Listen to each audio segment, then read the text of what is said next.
La independencia de México contada a los niños. César Federico Macías Cervantes, Graciela Velázquez Delgado, Miguel Ángel Guzmán López. Sobre este libro. Hola. Este libro que ahora tienes en tus manos lo hemos elaborado profesores de la Universidad de Guanajuato que trabajamos en el Departamento de Historia. En esta universidad, que es una universidad pública, varios profesores nos reunimos para estudiar e investigar sobre la independencia de México y de otros países. Pero al estar trabajando en ello nos dimos cuenta de la necesidad de elaborar un libro que le platicara a los niños sobre cómo fue el largo proceso de la independencia de México, porque muchas veces cuando vamos a la escuela solo nos platican un poquito. Varios de nosotros tenemos hijos pequeños, así que nos pusimos a pensar cómo les gustaría que les contaran la historia de su país y entonces decidimos trabajar juntos ayudados con los consejos de otros profesores. Para que este libro fuera posible hicieron falta también otras ayudas, como el financiamiento de la Universidad de Guanajuato para investigar un poco sobre algunos temas que relatamos. Otro apoyo fundamental para que ahora podamos dirigirnos a ti es el de la Comisión Estatal para la Organización de la Conmemoración del Bicentenario del inicio del Movimiento de la Independencia Nacional y del Centenario del inicio de la Revolución Mexicana. Con estas dos significativas ayudas nos pusimos a escribir y dibujar. Pero no es lo mismo platicar con un niño de preescolar que con un niño de sexto, ¿verdad? Cuando nos dimos cuenta, estábamos escribiendo un libro para niños de tercera infancia, es decir, niños de 10 a 12 años. Esto no quiere decir que no lo puedan leer personas más chicas o más grandes. En realidad, cuando uno comienza a leer es muy agradable hacerlo acompañado. Así que, ¿por qué no invitas a tus papás, a tu maestro, a tus hermanos, chicos o grandes, no importa, o a tus primos o abuelos a leer contigo? Seguro se divertirán. Queremos hacerte una sugerencia. Cuando leas este libro, usa mucho tu imaginación. Imagina los lugares donde ocurrieron los hechos. Imagina lo que sentía la gente en diferentes momentos y circunstancias, las dificultades que pasaron y los sentimientos que los movían a luchar por una nación libre. Que disfrutes la lectura. ¿Dónde está el rey? Carlos IV, es decir, el cuarto en llevar ese nombre entre los reyes de España, era una persona que tuvo la responsabilidad de gobernar sobre grandes territorios. Su padre y sus antecesores le habían heredado el poder en varios reinos, incluyendo los territorios de gran parte del continente americano, pero Carlos IV no podía estar en todos los lugares donde era aceptado como el rey y vivía en España, que era considerada la metrópoli, es decir, la más importante de las posesiones del monarca, y por ello se pensaba que las personas nacidas en ese territorio eran superiores a las demás. Para poder gobernar tan grandes territorios, Carlos IV se valía de diferentes funcionarios, pero entre los más importantes estaban los virreyes, que eran los representantes directos del rey.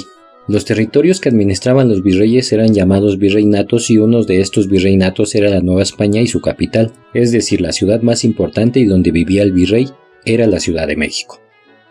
La mayor parte de la gente que vivía entonces en la Nueva España pensaba que los reyes gobernaban porque así lo quería Dios. Pero había otras personas que pensaban que el derecho para gobernar no lo daba Dios, sino el acuerdo de toda la gente que habitaba las naciones. Es necesario que sepas que en el año de 1808 ocurrió algo inesperado. Un militar francés de nombre Napoleón Bonaparte, quien se había convertido en el líder máximo de los franceses, invadió con su poderoso ejército a España. El rey Carlos IV no tuvo el valor ni la habilidad para hacer frente a Napoleón y renunció a su nombramiento de rey a favor de su hijo Fernando, que se convirtió entonces en el rey de España con el nombre de Fernando VII. Pero Fernando VII fue hecho prisionero y obligado a renunciar, entonces Napoleón estableció como rey de España a su hermano José Bonaparte. Las noticias de todo esto llegaron a Nueva España. ¿Dónde está nuestro rey? Si no tenemos rey, ¿quién gobernará y con qué autoridad? Fueron algunas de las preguntas que se hacía la gente. Había tres grupos destacados de la población: los españoles, los criollos y los mestizos. Los españoles era el grupo más pequeño de todos, pero al haber nacido en la metrópoli, es decir, en España, se les daban muchas ventajas y privilegios para vivir bien. Además, los españoles en general no querían a la Nueva España, no les gustaba vivir aquí. Los criollos eran los descendientes de los españoles pero nacidos en América, en este caso en la Nueva España. Por eso sí querían a su tierra e incluso algunos le llamaban por su nombre, que sería el país entero: México. Los criollos también tenían muchos privilegios, pero no tenían las mismas oportunidades que los españoles. Los mestizos era el grupo más grande de la población, más grande que el de los indios, y eran precisamente hijos de españoles y de indios, mezcla de dos razas, lo que les hacía tener muchas desventajas legales, pero también una enorme riqueza cultural. Normalmente se habían educado con muchas de las tradiciones de los indígenas y querían mucho a su tierra.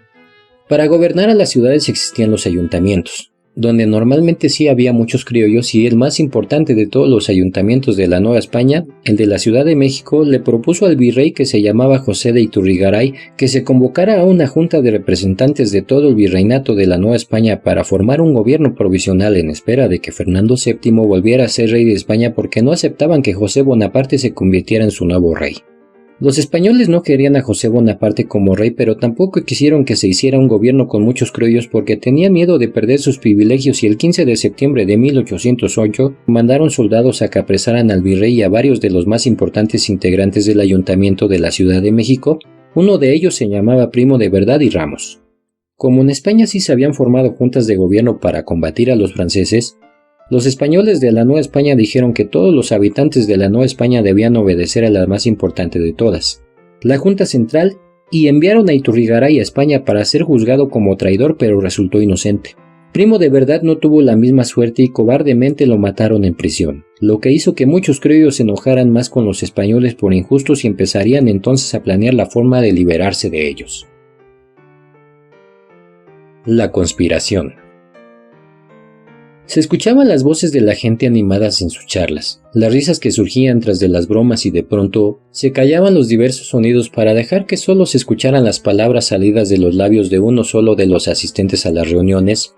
Se dejaba oír un poema, se daba lectura en voz alta a un párrafo de algún escrito de moda, y terminada la lectura se empezaban a oír poco a poco los comentarios. Las voces aumentaban en número hasta dar cuenta clara que se formaban nuevamente los corrillos. Pero todo eso se escuchaba como muy lejano en los entresuelos de la casa de don Miguel Domínguez, quien era el corregidor en la ciudad de Querétaro. Un pequeño grupo de patriotas se unía en secreto, mientras que el resto de la gente se divertía en las tertulias literarias a las que convocaba don Miguel. Allí, con mucho sigilo, se juntaban personas como los capitanes Ignacio Allende y Joaquín Arias, el cura Miguel Hidalgo. Ellos eran solo un grupo de los muchos criollos que habían quedado inconformes por la manera en que los españoles habían castigado a los criollos que buscaban igualdad política para los americanos. Estaban planeando en secreto la forma de liberarse del dominio español, y si lo hacían así era porque estaba prohibido manifestarse en público sobre la posibilidad de establecer en la Nueva España un gobierno propio.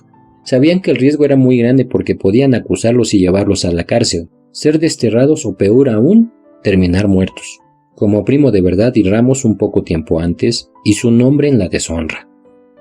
A veces, las reuniones de esta conspiración se realizaban en San Miguel, en algunas de las casas de los hermanos Allende, ya que Ignacio Allende era uno de los principales impulsores. A fin de cuentas, el plan quedó establecido. Se buscarían aliados patriotas en diferentes poblaciones del centro de la Nueva España, y el 1 de diciembre de 1810 se daría simultáneamente la insurrección. Los aliados en cada ciudad se encargarían de apresar a las autoridades españolas y a todos los españoles que habitarían en esas ciudades para llevarlos prisioneros y embarcarlos en Veracruz con rumbo a España. Después de ello se formaría un gobierno de criollos, es decir, americanos. Empeñados en esto, los conspiradores aprovechaban sus viajes para comprometer la alianza de criollos y aún algunos mestizos en lugares como Guadalajara, San Luis Potosí, Celaya, Guanajuato, Querétaro, México y desde luego San Miguel. Esta conspiración reconocía que legítimamente Fernando VII, como rey, tenía autoridad sobre la Nueva España, pero buscaba formar un gobierno de americanos para los americanos en ausencia del rey. Además de esto, también buscaban la oportunidad para revertir algunas leyes que prohibían el libre comercio de las mercancías de la Nueva España, a la que algunos ya habían empezado a llamar por otros nombres, como México con otros territorios.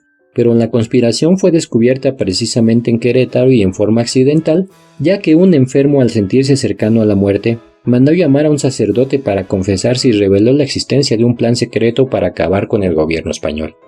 Las autoridades españolas empezaron a hacer las investigaciones correspondientes y se encontraron con que estaban implicados sacerdotes y militares de la región y mandaron a apresarlos. Afortunadamente, Josefa Ortiz de Domínguez, esposa del corregidor de Querétaro, se enteró de lo anterior y, a pesar de estar recluida en su casa, tuvo el valor y el ingenio suficiente para mandar a un mensajero para que diera aviso al capitán Allende.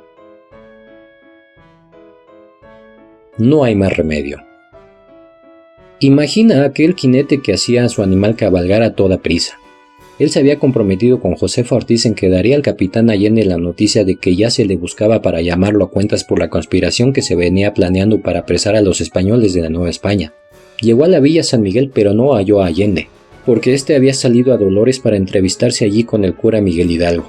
pero sí encontró Juan Aldama, uno de los principales amigos de Allende y uno de los implicados en el movimiento americano. Exponiéndole las cosas, Aldama decidió que el asunto debía ser comunicado inmediatamente, por lo que partió a Dolores, lugar al que llegó el sábado 15 de septiembre de 1810 ya anochecido, enterando a Allende e Hidalgo del estado grave de las cosas. Allende se mostraba más ansioso y preocupado. Proponía que se enviaran correos a los principales comprometidos en las diferentes ciudades para que tomaran las providencias necesarias en caso de que fueran denunciados, como ya había ocurrido con ellos mismos. Miguel Hidalgo, anfitrión de la inesperada reunión, les pedía calma, al tiempo que mandaba llamar a gente de su absoluta confianza, como su hermano Mariano y el vicario Mariano Valleza. Poco después llamaba también al capitán Mariano Abasolo, todos ellos previamente aliados a la causa. Para serenar las cosas y salvar las apariencias les invitó a una cena. Hubo varias propuestas y en todas ellas se dejaba ver el nerviosismo y temor. Además, ninguna era viable porque aún no tenían todo listo. Hubo quien propuso que los que ya habían sido denunciados salieran ocultos a Estados Unidos para trabajar desde allí para una eventual reorganización de las cosas.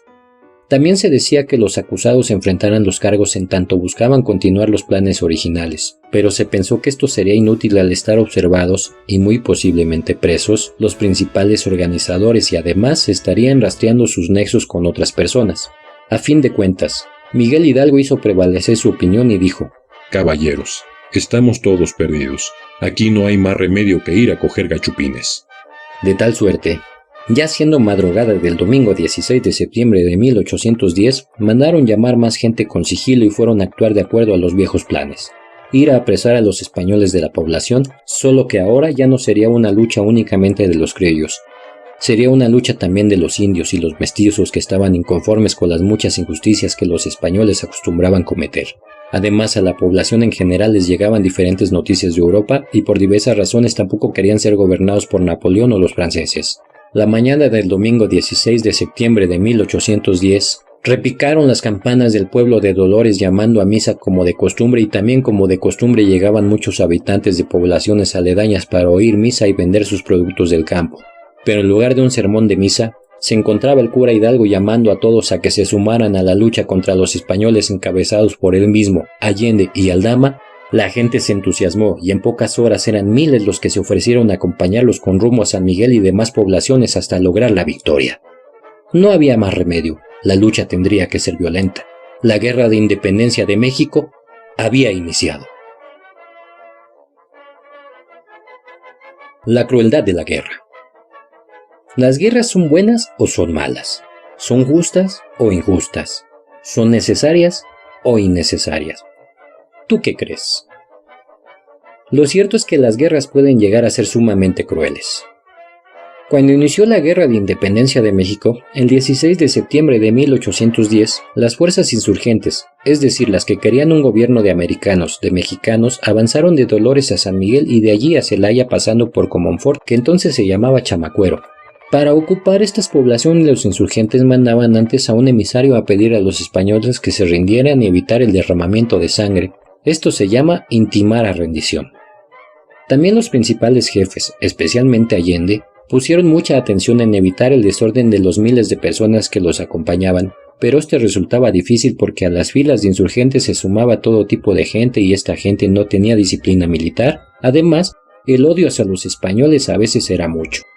Después de tomar la villa de Celaya y de dejar instaladas autoridades civiles, los insurgentes se dirigieron a Guanajuato y acamparon en la hacienda de Burras. Desde allí le mandó Miguel Hidalgo, en su calidad de capitán general del ejército insurgente, una carta al intendente de Guanajuato. El intendente era la máxima autoridad en la ciudad y en este caso se llamaba Juan Antonio de Riaño, quien era además amigo personal de Miguel Hidalgo. Pero los amigos no siempre piensan lo mismo y este era un caso de esos. Hidalgo quería liberarse de los españoles y Riaño no. Cuando llegaron los emisarios de los insurgentes a Guanajuato con la carta para Riaño, los soldados regresaron a uno y a otro le taparon los ojos para conducirlo hasta donde estaba el intendente. Así se estilaban las situaciones de guerra para que los enviados no pudieran conocer lo que había en el campamento enemigo. Cuando llegó el emisario con la carta de Hidalgo, el intendente Riaño estaba con los demás españoles de la población encerrados en la Alhóndiga, un edificio de gruesos muros muy resistente y que normalmente servía para almacenar allí granos, maíz, trigo, frijol, para alimentar a toda la población de la ciudad. En la carta, Le decía que si los españoles de la Alhóndiga se rendían les garantizaban su seguridad, pero que si no, tomarían la ciudad por la fuerza, a sangre y fuego. El intendente leyó la carta en voz alta y le dijo a los españoles que decidieran qué contestarían. La mayoría se inclinó por la opinión de oponer resistencia y esa fue la respuesta que le llevaron a Hidalgo. El 28 de septiembre de 1810, ejército de los mexicanos insurgentes entró a la ciudad de Guanajuato, y en efecto, lo hizo a sangre y fuego. Como la gente en todos lados de la Nueva España estaba muy enojada con los españoles, muchos de los habitantes de Guanajuato se les sumó a los insurgentes y llegaron hasta la Alhóndiga. Atacaban con lo que podían. Unos recogían piedras en los arroyos que entonces existían cerca de la Alhóndiga y las llevaban a otros que desde el cerro de enfrente las aventaban. Pero los españoles seguían encerrados y desde adentro disparaban sus fusiles, matando a muchos indios y la gente se enojaba más. Querían entrar y desquitarse, pero los que se acercaban a los muros eran muertos con balas de los españoles y la puerta recia de madera estaba muy bien atrancada. Se dice que para que el ejército insurgente pudiera entrar a la Alhóndiga, un trabajador de las minas al que llamaban el Pípila, se puso una dura losa en la espalda y tomó una antorcha desplazándose con cuidado para que en todo momento la losa le protegiera de las balas. Llegó hasta una de las puertas y logró prenderle fuego. Cuando la puerta quedó toda quemada, los mexicanos entraron y desquitaron todo su coraje matando a los soldados, al intendente, a los hombres, las mujeres y los niños por igual, cortándoles el cuello, aventándolos desde la planta alta, despojando a sus cuerpos de las vestimentas y de todo cuando encontraran de valor. Ningún español quedó con vida. Así era la crueldad de esa guerra. ¿A dónde seguir? Cuando el virrey Francisco Javier Venegas llegó a su despacho en la capital de la Nueva España, se enteró del levantamiento insurgente de Miguel Hidalgo y decidió rodearlo con sus ejércitos, por lo que dio órdenes para que sus fuerzas estuvieran listas. Roque Abarca estaría con mando de fuerzas de la Intendencia de Guadalajara. Félix María Calleja se puso sobre las armas en San Luis Potosí. Manuel Flón cubrió Querétaro y Diego García Conde fue comisionado a Valladolid. Diego García Conde se encontraba en la Ciudad de México y otras autoridades españolas de la Intendencia de Michoacán también, así que el 3 de octubre de 1810 salió con una comitiva en la que se encontraban, además de Diego García, don Manuel Merino, intendente de Michoacán, y el conde de Casarrul. El 7 de octubre todos estos personajes fueron apresados cerca de Acámbaro por los trabajadores de la hacienda de San Antonio, perteneciente a la familia Alarrondo Gómez, quienes simpatizaban con la causa de los insurgentes mexicanos al igual que muchos acambarenses.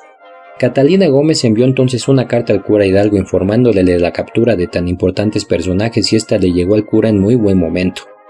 Después de la toma de la ciudad de Guanajuato, los jefes insurgentes discutían sobre cuál ruta debían seguir para continuar la lucha de independencia y en eso estaban cuando llegó la carta de doña Catalina. Las cosas se decidieron de inmediato. Marcharían hacia el sur, recogerían a los prisioneros y tomarían la ciudad de Valladolid, que era la capital de la Intendencia de Michoacán. Algunas personas cuando hacen el relato de la ruta de la independencia se equivocan cuando dicen que las cosas empezaron en San Felipe y terminaron en la ciudad de Guanajuato. La lucha empezó en el pueblo de Dolores y en Guanajuato enfrentaron apenas el primer obstáculo. De Guanajuato los insurgentes se dirigieron a Acámbaro, pasando por Irapuato, Valle de Santiago y Salvatierra. Luego fueron a Valladolid, a donde entraron triunfantes el 16 de octubre de 1810. Era un momento importante. Los insurgentes tenían bajo su control dos intendencias de la Nueva España, Guanajuato y Michoacán, y prácticamente no habían encontrado resistencia. Su paso era triunfal y se le sumaban constantemente nuevos contingentes, llegando a contar algo así como 80,000 personas. Por si fuera poco, en Valladolid los insurgentes recibieron otra importante adhesión, el regimiento de Pátzcuaro. Al ser tantos ya y dados los recursos que habían obtenido, los insurgentes regresaron a Acámbaro donde hicieron promoción de grados a sus principales jefes y les dieron sus uniformes respectivos. Miguel Hidalgo pasó de ser capitán general a generalísimo, Allende de capitán a capitán general y el grado de tenientes generales lo recibieron José Mariano Jiménez, Juan José Díaz, Mariano Valleza, Joaquín Arias y Juan Aldama. Los uniformes de todos tenían colores azul y rojo con sus respectivas divisas. Pasada la ceremonia de promoción de grados, los jefes insurgentes pasaron revista a sus tropas junto al río y tomaron camino a México, pasando por Tarandácuaro y pernoctando en Marabatío. De allí siguieron a Toluca para continuar su encuentro con la historia. Hidalgo le encarga a Chema Morelos.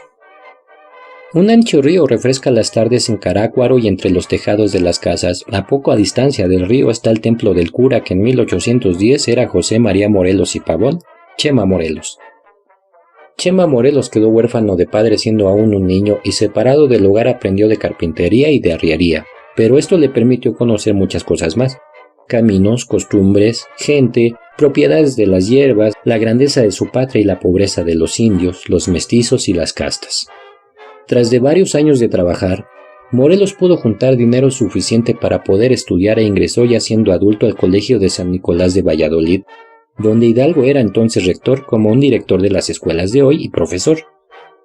Así se conocieron estos hombres que años después ofrendaron su vida por la libertad de su tierra.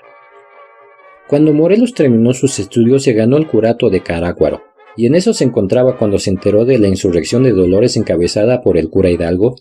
Morelos se aprestó entonces a entrevistarse con Hidalgo, y cuando se enteró de que éste y los insurgentes se desplazaban con rumbo a Valladolid, hacia allá se encaminó él también, atravesando en su caballo las montañas boscosas de Michoacán. Eran días de octubre de 1810.